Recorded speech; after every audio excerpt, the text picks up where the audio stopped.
Protect your DNA. BioPQQ can promote formation of new mitochondria. Infowarsstore.com. You've heard the names, Seville, Sandusky, and now Epstein.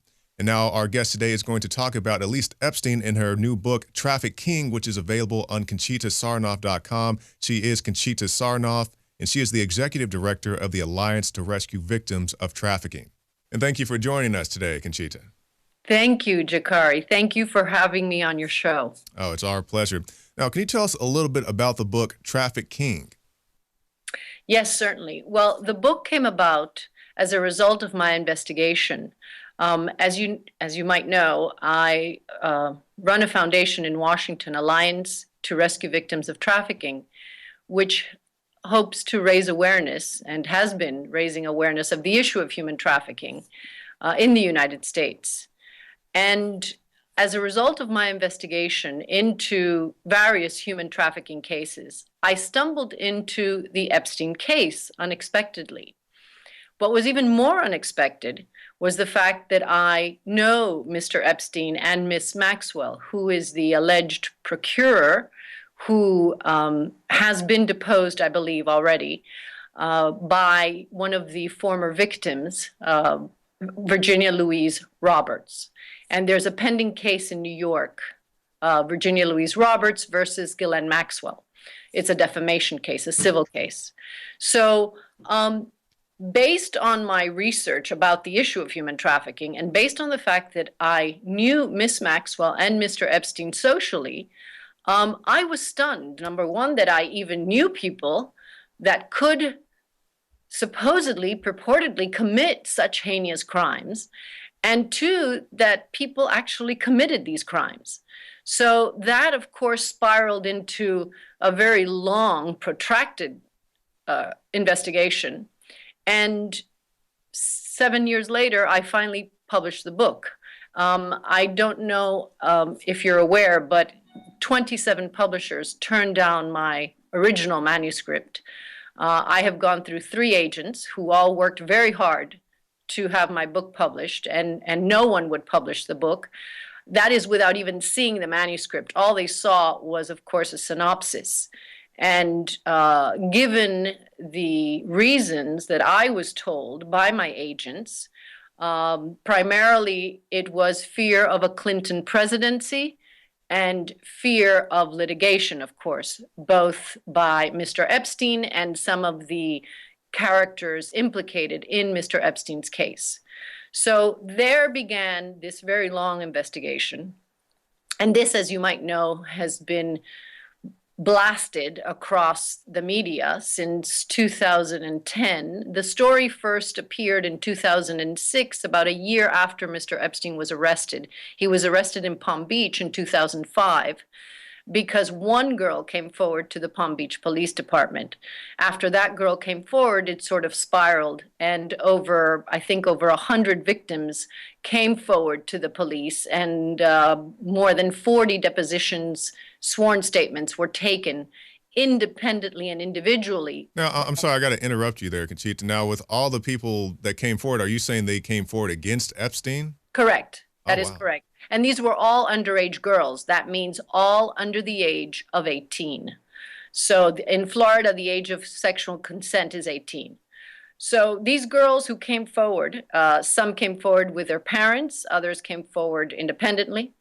And a case began, of course, by the Palm Beach Police Department. Chief Michael Ritter, who was the chief of police at the Palm Beach Police Department at the time, was in charge of this case with Officer Joe Recaray.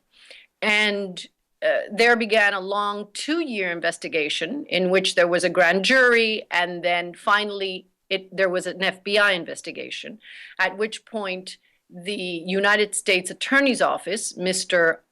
Alex Acosta, who was the prosecutor at the time, believed that there was sufficient evidence for the federal government to go forward into an investigation. Well, Mr. Epstein, who, as you know, is a Wall Street billionaire, registered sex offender level 3, hired a slew of absolutely star quality attorneys, including Mr. Kenneth Starr, who was the Solicitor General during the Bill Clinton impeachment and during the former president's Monica Lewinsky scandal.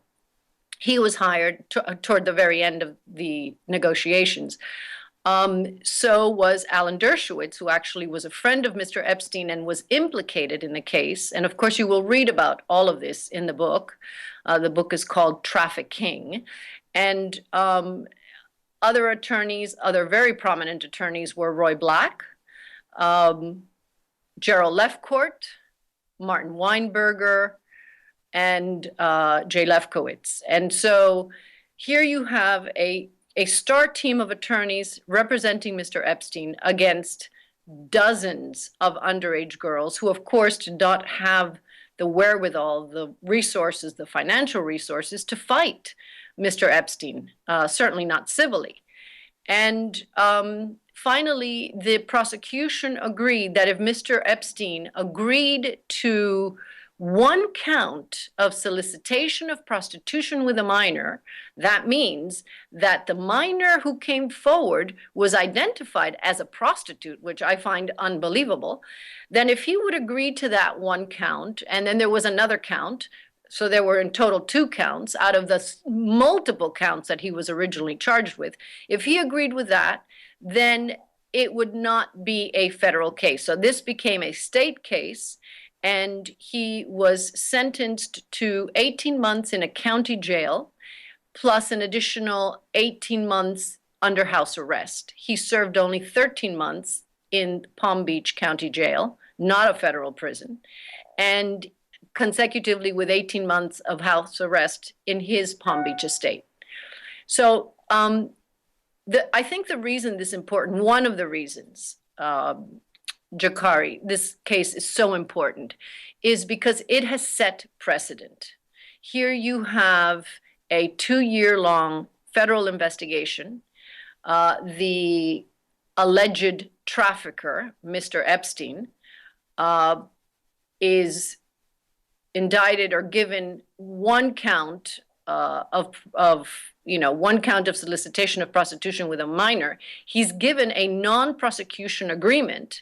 He serves a minimum amount of time compared to other human traffickers who have been arrested with similar charges. And now several other human traffickers who have been arrested since Mr. Epstein was arrested have been using Mr. Epstein's case as precedent. We have one case in particular in Miami, Florida. The attorney, Joel DeFabio, is representing a convicted pedophile. Well, he is in the process of being convicted. He was arrested, and his name, ironically, is Michael Archangel Hernandez. And this case is moving forward, and they are using, Mr. DeFabio has used Mr. Epstein's defense in order to have his client receive a lesser sentence. Yes, Conchita, I'm sorry, we're low on time, but people can definitely find out the rest of the information in Traffic King. Now, briefly before we end, can you tell us about your organization, the Alliance to Rescue Victims of Trafficking? Absolutely. My organization raises awareness of human trafficking. I have a board. A number of former government officials are on my board, and community leaders, former ambassadors as well, and current ambassadors. And what we attempt to do is 2 things. Number one, raise awareness of the issue by one of the campaigns that we have is called Alert and Educated. We are trying to distribute for free an educational PowerPoint presentation to over 15,000 school districts that will help children and students and teachers and administrators learn how traffickers identify and recruit victims today. As I was saying, the situation with forgive me, something happened here. As I was saying, what we are attempting to do, what the foundation is attempting to do, is to raise awareness of the issue of human trafficking. And also, we would like to open the first safe house to rescue victims in the Washington, D.C. area. Washington, D.C., our nation's capital, does not have a safe house. One of the biggest problems and one of the biggest reasons why victims today do not come forward as easily as they should is because they have nowhere to go after they come forward. So if they're arrested, then they're let out on the street. If they're not arrested and they escape from their traffickers, they have usually nowhere to go. Do they go back home where the problem began, usually? Or do they stay out in the street? Or do they have a friend where they can live with? I mean, it's an enormous problem. You see all these movies. There's a movie that just came out, The Abolitionist, a fantastic documentary about what's going on in the world of human trafficking. But guess what? It's all filmed abroad, in Haiti, in Colombia, in Mexico. Why do they not film that documentary in the United States when the problem is so prevalent in this country? According to Congress in 2012, over 300,000 American children were trafficked. According to the United Nations, 22 million children are trafficked. I mean, we don't have accurate numbers, as you might know, because the first point of defense is always the police department. So for the police to have an accurate figure, an accurate count of the number of victims in each district, in each area, they have to arrest the victim. And then they have to know that that victim is a trafficked victim and not anything else.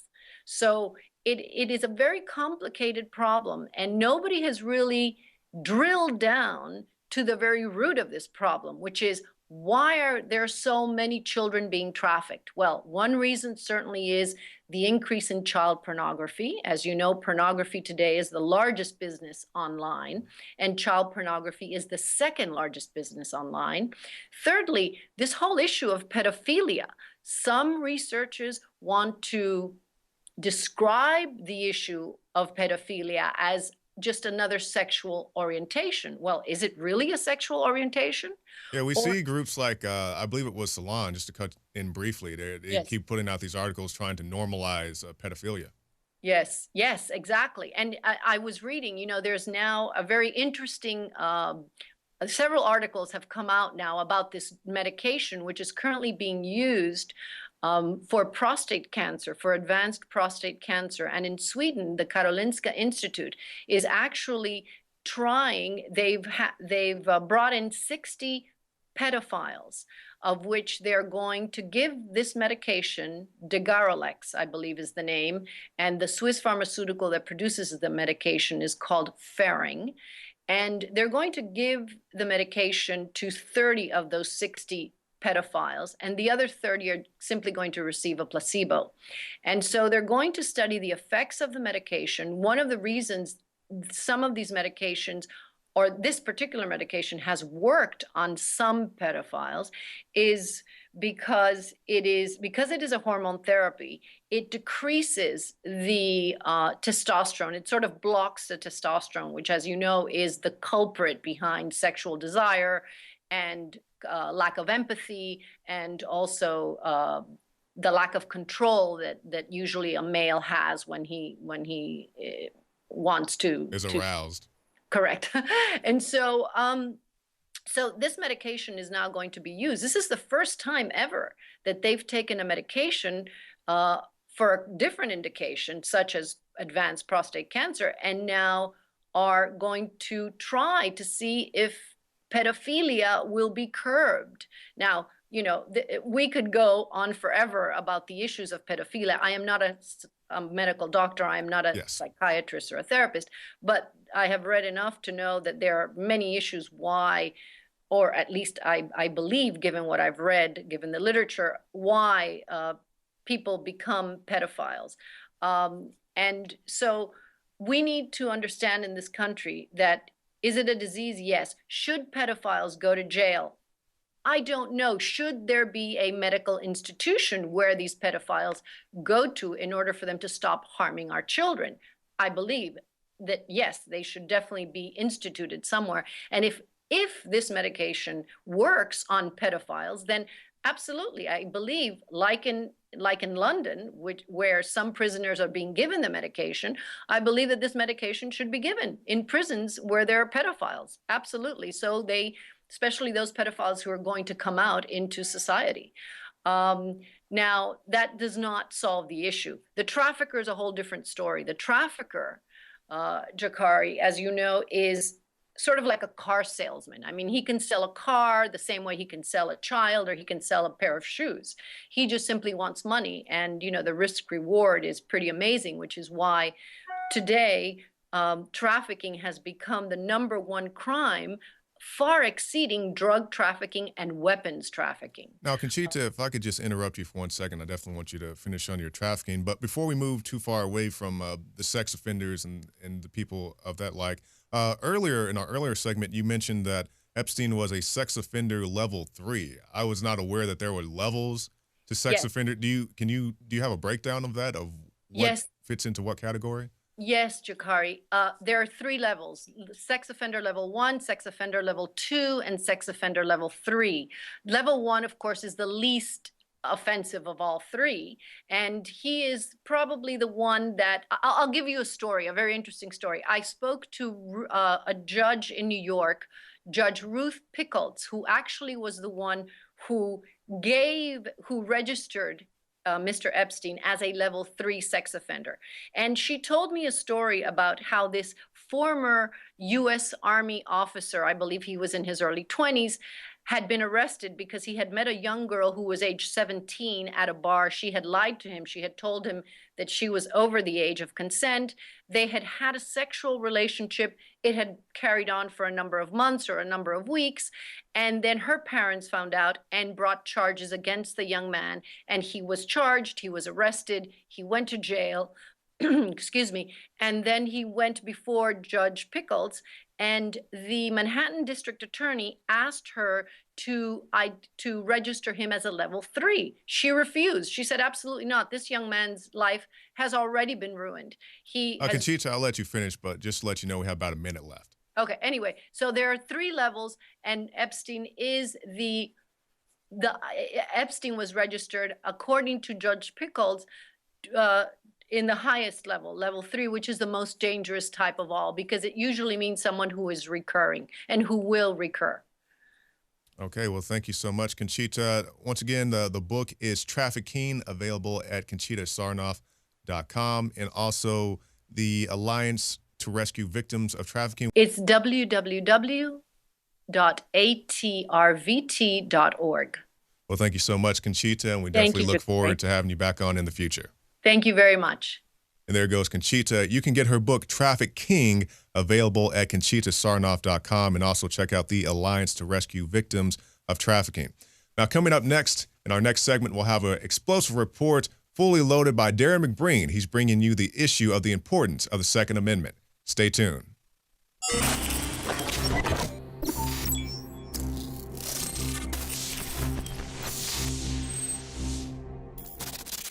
A lot of people ask me, what is the most important area of Infowars that runs the whole operation that is having such a big effect against the globalists?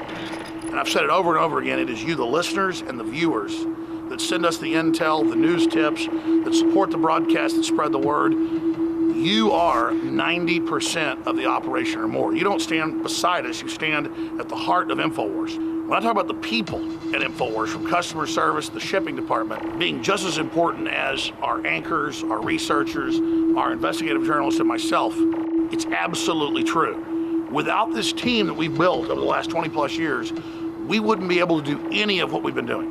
And that's what's so exciting, because we finally built up to a point where we now have the launch pad. Introducing AutoShip for InfoWarsLife.com, a new way to save time and money when you stock up on InfoWarsStore.com products. Again, ladies and gentlemen, when products are sold out, you're unable to get them, sometimes for months, but we hold back the products for people that have already signed up for AutoShip. When you choose AutoShip before checkout on your order at InfoWarsStore.com, we'll give you 10% off and give you guaranteed delivery of out-of-stock products that are on your AutoShip list. Plus, we're giving you free shipping on all orders above $50. Listeners have been requesting this for years because it's so easy to forget to reorder the products when you need them each month.